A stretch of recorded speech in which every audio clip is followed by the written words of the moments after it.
Hello, star tuition classes Valsad Gullu sir. Normal Aliya standard royal English and ગુજરાતીમાં normal Aliya distribution પ્રામાણ્ય વિતરણ. એમાં તમારે જે આ ગ્રાફ જે છે ડાયાગ્રામ આકૃતિ એને ખાસ યાદ રાખવાના છે.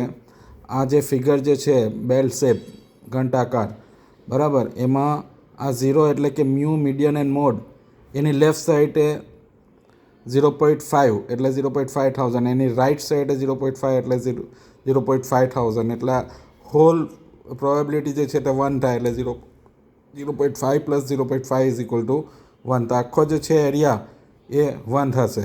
તો આ યાદ રાખવાના છે કે આ બાજુ 5000 ને આ બાજુ 5000 બરાબર. હવે તમારે જે આ સાઇન લેવાની છે, તો જો વેરિયેબલને એટલે કે ચલને જો મોટો કેલો હોય તો ઝેડને આ બાજુ મોટા ખુલ્લા ભાગ પર બરાબર, ને ચલને એટલે કે વેરિયેબલને નાનો કેલો હોય તો ઝેડને એટલે કે એક્સને આના બંધ ભાગ પર લેવાનો બરાબર.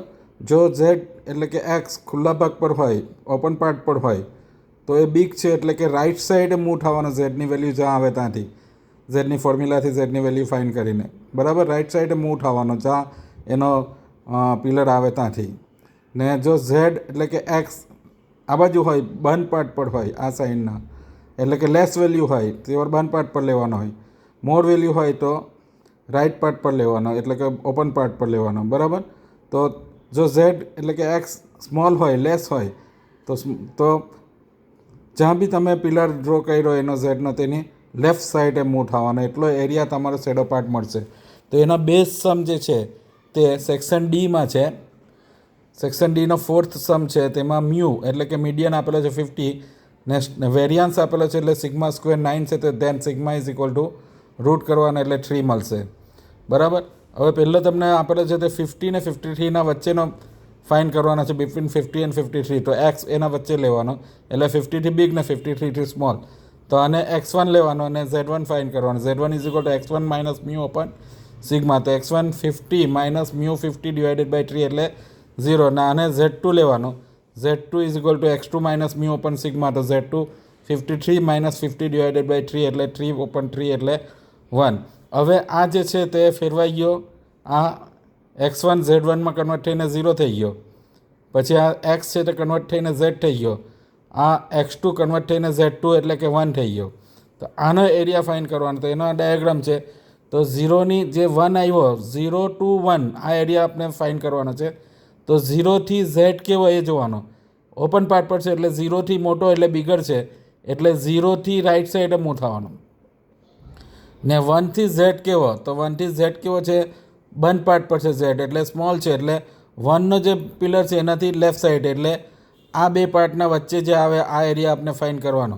ને તમારે એરિયા ટેબલ છે તેમાં એરિયા આપેલો છે 0થી આપેલા છે, એટલે 0 to 1 એટલે આ ડાયરેક્ટ જ તમને મળી જશે 0 to 1. 0 to 1નો તમે એરિયા જોશો તો 0.3413. હવે એને પર્સન્ટેજમાં ફાઇન કરવાનો. તો આ પ્રોબેબિલિટીને 100થી મલ્ટીપ્લાય કરી નાખો એટલે 34.13% કન્વર્ટ થઈ જશે.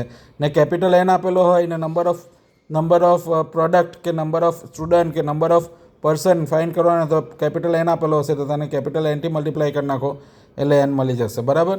તે જ રીતના એમાં બીજો છે બિટવીન 47 to 53. તો આ 47ને x3 લેવો. 47 માઇનસ 50 ડિવાઇડેડ બાય 3 એટલે -3 ડિવાઇડેડ બાય 3 એટલે -1. ને આ 53ને 4 લેવો, x4 એટલે z4 મળશે. 53 માઇનસ 50 ડિવાઇડેડ બાય 3 એટલે 3 ઓપન 3 એટલે 1.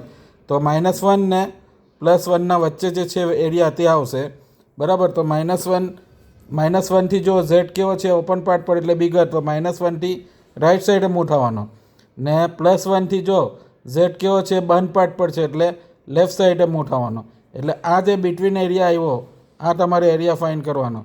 તો આ એરિયા 0થી આ એક એરિયા છે તે લેવાનો, ને 0થી આ બીજો એરિયા છે તે લેવાનો. તો આ 0.3413 ને આ બી 0.3413, તો એ બેનો એડિશન થશે તે એનો આન્સર કહેવાશે. એટલે 0.3413 ને 0.3413 એટલે 0.6826 થશે.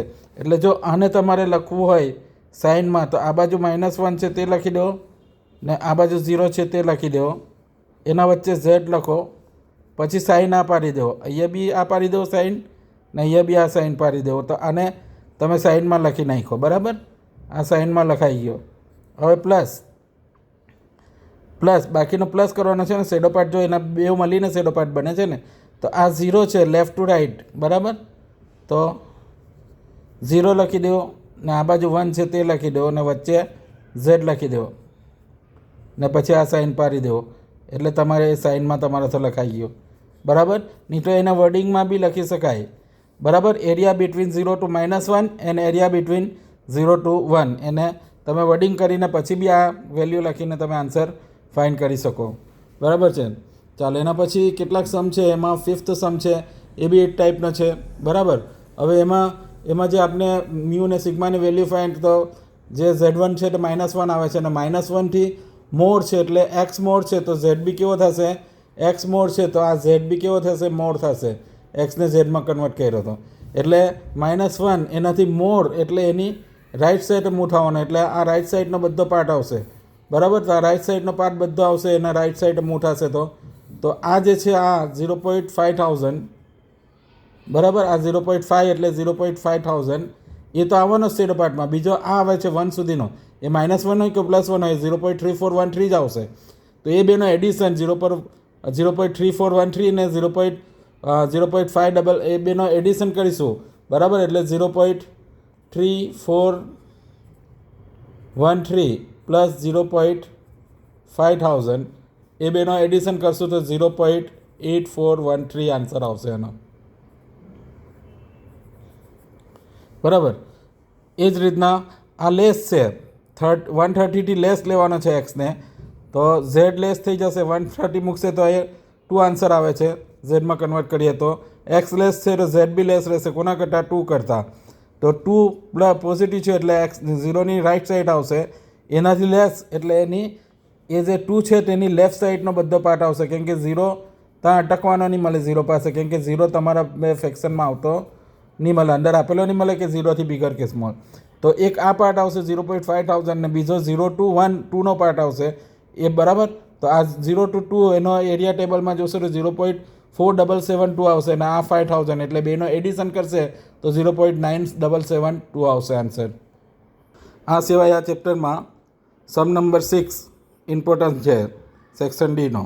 સેક્શન ડીનો સમ નંબર 9 એ બી ઇમ્પોર્ટન્ટ છે. સેક્શન ડીનો સમ નંબર 11 એ બી ઇમ્પોર્ટન્ટ છે. સેક્શન ડીનો સમ નંબર 12 જો ટફ પેપર હોય બરાબર તો એ સમ નંબર 12 બી ઇમ્પોર્ટન્ટ. સેક્શન ડીનો સમ નંબર 14 શોર્ટ સમ માટે મોસ્ટ ઇમ્પોર્ટન્ટ છે. સેક્શન ઈમાં સમ નંબર 5 મિડલ 25% ઓબ્ઝર્વેશન વાળો સમ છે, એ બી મોસ્ટ ઇમ્પોર્ટન્ટ સમ છે. Section E sum number 9 most IMP sum છે.